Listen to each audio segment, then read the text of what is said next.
when Iran addresses us as a regional player, what sort of a situation is this for India?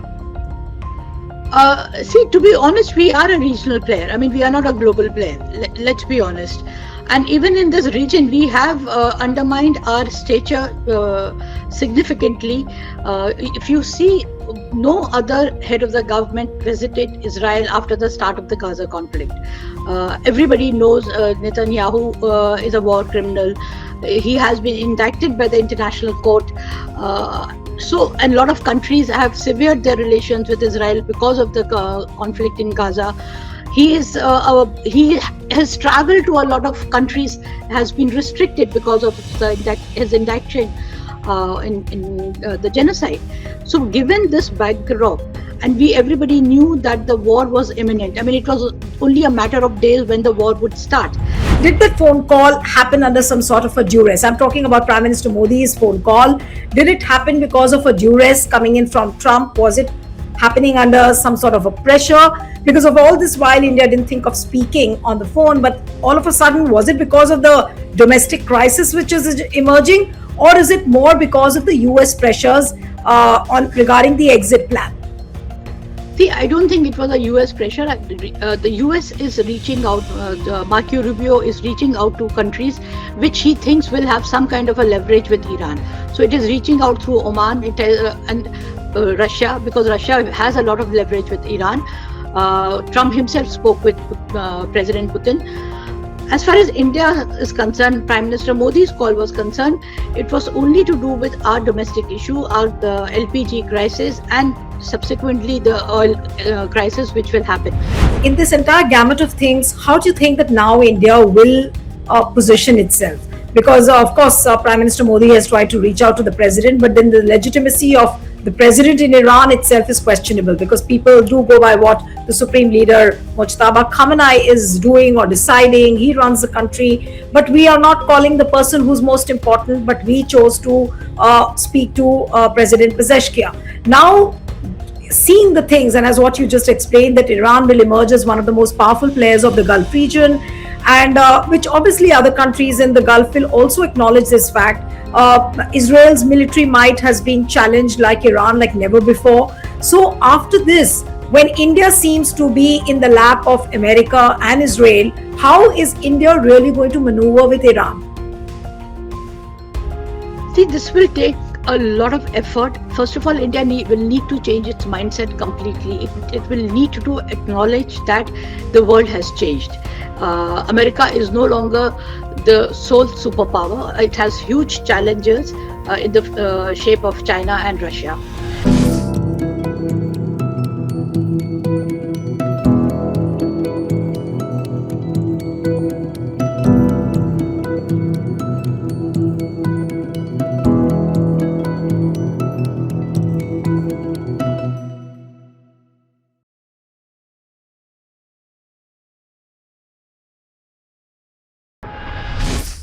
Hello and a warm welcome to HW News Network, your one-stop show, truth be told, for some engaging and thought-provoking conversations.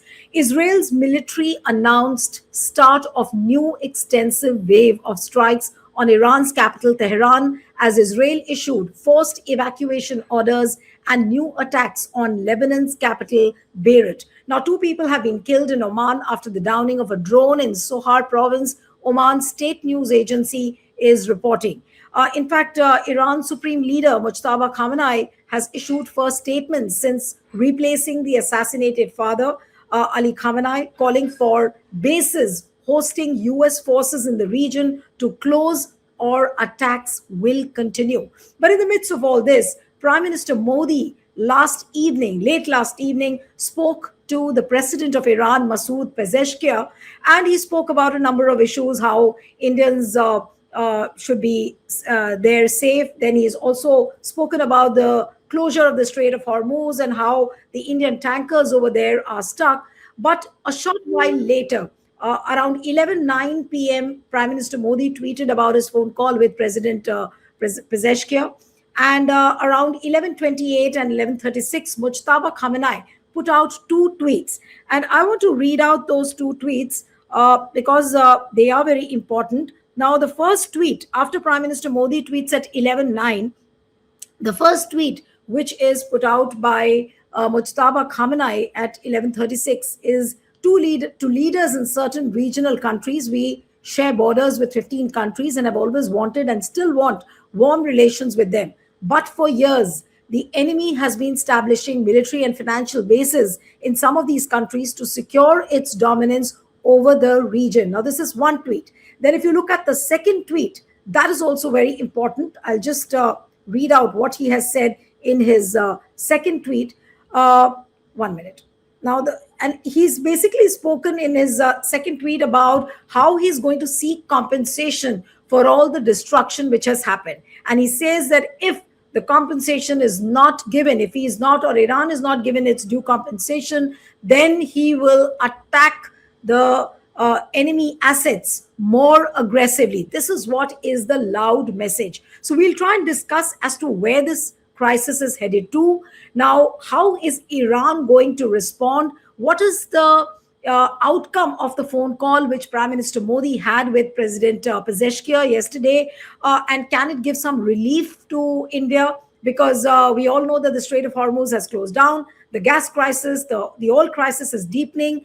Back home, it's almost like a state of mayhem because people are crying for cylinders, and of course, with the soaring oil prices. So, can India find some relief? Can India expect some sort of a relief coming in after that conversation with President Pezeshkian? Joining me this evening is a very special guest, author and also executive editor of Force, Ghazala Wahab, who writes on homeland security, terrorism, and she also talks about strategic security as well. Thank you so much, Ghazala, for joining on HW News. And my first question to you is, I'll begin with the phone conversation of Prime Minister Modi with President Pezeshkian. Do you think that after that phone call, India, can it expect some sort of a relief coming in from Iran? Thank you, Neelu, for inviting me. Just a small correction. I'm the editor of Force. I'm no longer the executive editor. So, just a small correction for your viewers. Now, this phone call, I think, has happened too late. And even the Prime Minister, Modi, understands that that call has gone out too late. Right now, Iran is in the middle of a war of survival. It has to be mindful of people or countries which have stayed with him, with the nation, which are standing by the nation, and those which have openly, overtly stood by the adversaries it is fighting. So it is very obvious at this point that Iran will not give any leeway to India, any leverage to India in this conflict. Maybe once the conflict is over, we can start to rebuild our relations with Iran once again.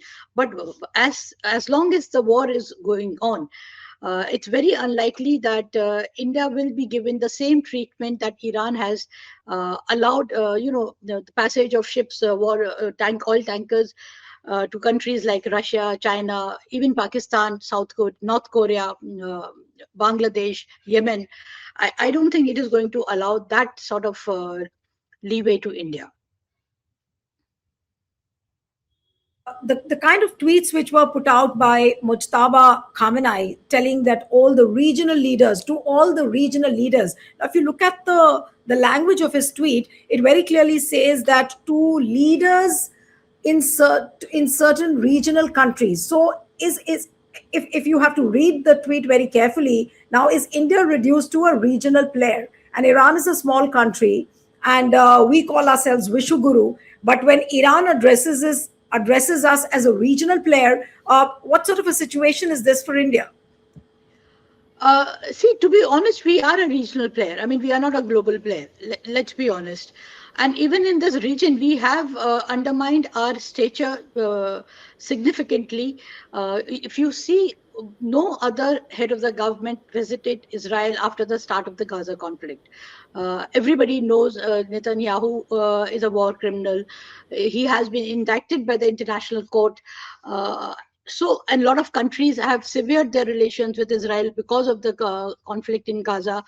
He has traveled to a lot of countries, has been restricted because of his indictment in the genocide. So given this backdrop, and we everybody knew that the war was imminent. I mean, it was only a matter of days when the war would start. The US had collected this huge armada in the Persian Gulf region. So, given this backdrop, for the prime minister to visit Israel, uh, stand there with the Israeli prime minister, extend his support to the Israeli prime minister.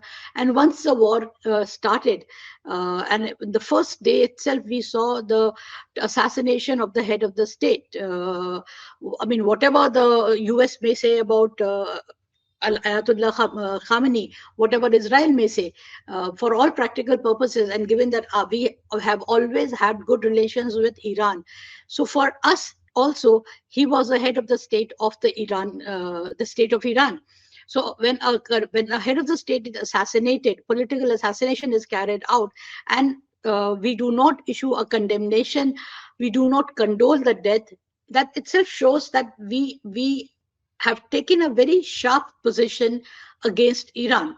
So to now think that Iran would not regard us as an adversarial nation as long as the war is going on is a bit too much. It's like that you accept everything, you absorb all the assaults on your nation, and still give benefits to other countries. It's not a reasonable ask also. Is did that phone call happen under some sort of a duress? I'm talking about Prime Minister Modi's phone call. Did it happen because of a duress coming in from Trump? Was it happening under some sort of a pressure? Because of all this while, India didn't think of speaking on the phone, but all of a sudden, was it because of the domestic crisis which is emerging, or is it more because of the US pressures on regarding the exit plan?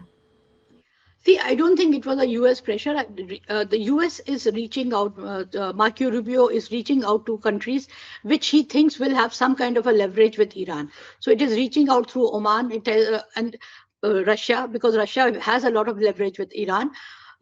Trump himself spoke with President Putin. As far as India is concerned, Prime Minister Modi's call was concerned, it was only to do with our domestic issue, our LPG crisis, and subsequently the oil crisis which will happen. We are using our emergency reserves now, but even these reserves are finite. I mean, they'll last for a few weeks at best. I don't know what kind of reserves we hold, but they will not last indefinitely. And as of now, the war doesn't look like ending in anytime soon. Even if the war actual fighting stops, the daily bombardment stops, the embargo on the Strait of Hormuz stays for how long, we don't know, because Iran has laid out a few conditions. It has one of the biggest condition is that one, you either countries which do not host American bases, they expel the US and Israeli diplomats from their nations. That is one condition. And the other is that if you are home to US bases, as the GCC countries are, then you allow those bases to be vacated. You tell the US to pack their bags and leave. So these are the conditions that nobody can meet in a short term. And unless Iran relents on these conditions, the embargo or the restriction on the Strait of Hormuz will not lift.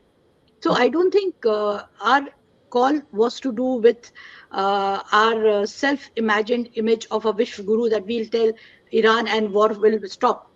So war is not stopping because we can talk to Iran to stop the war. We are only talking to Iran because of our own domestic crisis. Right. I just want to read out the tweet of Mujtaba Khamenei, and this is of 11/28. He says very clearly that in any case, we will obtain compensation from the enemy. Now, the enemy is very clear. It's both Israel and US, and they're going to seek compensation. That's what he's saying. If they refuse, we will take it from their assets to the extent we deem appropriate. So Iran is putting out conditions very clearly. For Mujtaba, it's not like a very simple game that, okay, they will come under pressure and they will give in so easily. They're very clearly saying that we will seek compensation and we will extract the last drop of the compensation we can. And then he goes on to write that if that wasn't possible, we will destroy an equivalent amount of their assets. Now, what kind of a threat is that? Because obviously it's very clear that the crisis is not ending anytime soon. The war is also not ending anytime soon. So do you see an exit way where both sides can come to some sort of a middle ground? I do not see any exit way because for Iran, the most important thing at the moment is that Iran is not treated like Israel has been treating the Palestinian territories. That whenever they are bored, whenever they have nothing better to do, they go and drop a few bombs. This is what they have done with Iran. They have carried out targeted assassinations. If you recall, they killed the head of the Quds force, Major General Qasem Soleimani. So that was also a targeted assassination. I mean, you don't kill a head of the armed force of another country like that. But these kind of liberties, they have been taken with Iran over the years, and in their mind, they think uh, they have the power to take these liberties with Iran. But Iran obviously now does not want to be treated in that way. It wants to ensure that going forward, Iran is not attacked by either Israel or by the US. It also wants to be part of the global economic system where it can do business like any other nation. It can do trade like any other nation with other countries. So all of that it wants to ensure, and unless that happens, unless it has a assurance, or actually assurance also don't matter in this case, because what can anybody do if 3 months later US drops another bomb? So I don't think assurance matters here. What matters is what Iran has already laid out on the table, that these bases have to exit. They can no longer exist on in the Gulf region, and they have to pay compensation. So I think unless this happens, and this US will not agree, because this will be a huge humiliation for the US. So how US works around these conditions is something we have to see. But what happens supposing if they increase the intensity of the strikes on the US assets? Do you think that America will be ready to compensate for all the destruction which has happened? I mean, I cannot imagine a situation where Donald Trump will be saying that, okay, okay, fine, we are ready to compensate. Is that going to be so simple? No, no, I don't think that is going to be simple, because that will be a huge, huge humiliation. I think what probably they can look at, or what Iran can look at, is, see, when you are laying out conditions, you lay out the maximum. But when you start to negotiate, then you come down. So I think once Iran is confident that American bases no longer exist in the Gulf region, it will come down on the condition part of it. Maybe, see, US has frozen a lot of Iranian assets. Maybe the compensation, part of the compensation can come from the unfreezing of Iranian assets. Maybe the Gulf regions can work towards a rebuilding process. So all of that can happen. Maybe Iran can increase its oil supply. Maybe those embargoes, once they are lifted, it can get a preferential treatment. So I don't know how they can work around all of this at the moment, but the conditions which Iran is laying out at right now are maximalist. You do not you start with the maximalist position, but once the negotiations are underway, then you tone down your position, because you also want to reach some kind of an agreement. See, for Iran also, this cannot go on endlessly. Once it feels that it is in a position of power, it is in the position where it can negotiate from a position of power. Whenever the negotiations happen, it would want the war to end, because it also wants to get back to regular life as fast as possible. But what can we expect now? Do you see that the countries, like what you said, that Marco Rubio is already reaching out to a number of countries, and but who do you think can really play a major role in ending this crisis? Can Russia play an important role? Can China play an important role? Because many people also feel that, and a lot of international commentators have been saying that this looks like a grand super strategy, or rather a conspiracy by Donald Trump to counter China. Now, do you see this as a grand super strategy to counter China? Or, I mean, many people are talking in that vein as well. Actually, I don't see any strategy here at all. I don't think Donald Trump or anybody in his administration is capable of strategizing or having a foresight to see how the world is changing, and how this conflict is changing the world dramatically. If you see two players which have emerged as really powerful here are Russia and China. So this war is not undermining China by any stretch of imagination. Whenever the war ends, and whichever way it ends, whatever the contours of the war, the end of the war would be, there are two certainties. One is Iran will emerge very powerful, and Iran will emerge as one of the most powerful countries in the entire Gulf region. It will have influence over the Gulf Cooperative Council also. That is one certainty. Israel's position will be hugely diminished. Its capabilities will be hugely diminished. Its propensity of killing Palestinian people or occupying territories which were supposed to be the Palestinian territories, in West Bank, all of that would be limited. Its expansionist attitude towards South Lebanon and South Syria, Southeast Syria, even that would get circumscribed. But China and Russia will emerge powerful, and together, along with Iran, I see a huge possibility that they will reshape the entire Middle West Asia. I do not see their power diminishing at all.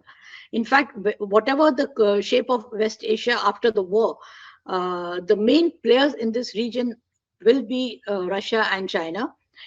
They have Iran is already a member of BRICS. It's a full member of SCO, and these organizations will only expand, because the Gulf Council also, see, they allowed America to establish its bases there, because they thought these bases were the sign of security for them. America over the years had told them, had dangled the threat of terrorism, had told them that you have fear of terrorism, your threat is terrorism. It dangled the threat of Iran, as in the revolution that happened in Iran when the people rose against the dynasty monarchy in Iran. America told the Gulf Council countries, the Arab nations, that the same thing can happen to you. Iran is exporting the revolutionary thinking in your region, so your people can also rise up against you.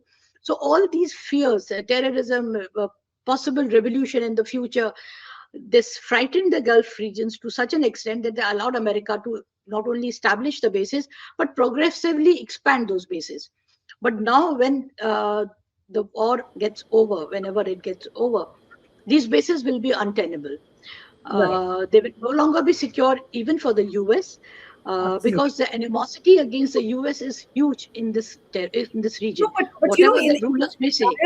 in this entire gamut of things, how do you think that now India will position itself? Because of course, Prime Minister Modi has tried to reach out to the president, but then the legitimacy of the president in Iran itself is questionable, because people do go by what the supreme leader Mojtaba Khamenei is doing or deciding. He runs the country, but we are not calling the person who's most important. But we chose to speak to President Pezeshkian. Now, seeing the things, and as what you just explained, that Iran will emerge as one of the most powerful players of the Gulf region, and which obviously other countries in the Gulf will also acknowledge this fact. Israel's military might has been challenged like Iran, like never before. So after this, when India seems to be in the lap of America and Israel, how is India really going to maneuver with Iran? See, this will take a lot of effort. First of all, India will need to change its mindset completely. It will need to acknowledge that the world has changed. America is no longer the sole superpower. It has huge challenges in the shape of China and Russia. And it has to acknowledge the fact that India cannot pretend to be riding two boats. We are member of BRICS, but we also want to be member of Quad. Now, BRICS and SCO is an association in which China and India are founding members. But when we want to be part of Quad, then Quad is against China. It's a military alliance against China. So we cannot be doing this kind of dualism in our foreign policy. We cannot be cooperating with one nation in one fora and then challenging that same nation militarily, or hoping to challenge that nation militarily in another fora. So I think the first thing that India will need to do immediately, if it wants to reorient its foreign policy, is to reorient its thinking about how the world has changed, how we view conflict. Our problem with our foreign policy right now is, to my mind, we have two main problems in our foreign policy. One is that it is completely hostage to our policy on Kashmir. So we view everybody through the prism of Kashmir. What is that nation's position on Kashmir? A lot of commentary in India after the assassination of Khamenei came, and a commentary was that, oh, but he was not supportive of India on Kashmir, or he spoke about the treatment of Muslims in India, and he did not, he did not. He was interfering in India's internal affairs by commenting on the state of Muslims in India. So that is why we have a problem with Khamenei, which is not the case with Israel, because Israel supports us on Kashmir. Israel doesn't talk about problems of minorities in India. So these are no definitions to describe who your friend or who your enemy is. So we need to get out of this mentality, this thinking. And the other problem with our foreign policy is that we have, for a very long time, we have imagined that US is our biggest benefactor, or the US as the biggest power should be our friend, or we should be friends with the biggest power in the world. And because of this, our entire, and this foreign policy is not a problem of the present government alone. This is a legacy foreign policy. For years, our governments have been trying to No, but curry also in favors the with the past, US. Zala, we have not spoilt our relations with Iran in this manner. The way it looks totally skewed up See, right now. no, see, the thing is, we could balance because the world was a different shape. US was a single superpower. Russia was hugely a diminished country after the collapse of the Soviet Union, and China had not emerged as a big power. So everybody else also, it was not just us. Everybody else also wanted to have good relations with Russia, with the US. So if we wanted to have good relations with Russia, with the US at the cost of other relations, other countries understood that the entire Gulf region, even Russia wanted to have good relations with the US. So China wanted to have good relations with the US. So our relations at that time was different. The world was different. But now the world has changed. In the last 5 to 7 years, the whole contours of the global geopolitics has changed. It has shifted to one Asia Pacific region. It has now shifted to this area where Russia and China are actually working towards a new world order. They're talking of alternate systems of doing business, alternate systems of doing commerce between two nations. They're talking about not trading in dollar. They're talking of trading in local currencies. They've established different banks. The BRICS has a bank, SCO has a bank. So they are challenging what used to be the US created institutions. So all of this was not there in the past. All this has the development or changes of the last 5 to 7 years. So when the world has changed in this way, our foreign policy also has to keep pace with that. But we have become hostage to our past and hostage to our prejudice, and because of which we have not been able to change our mindset.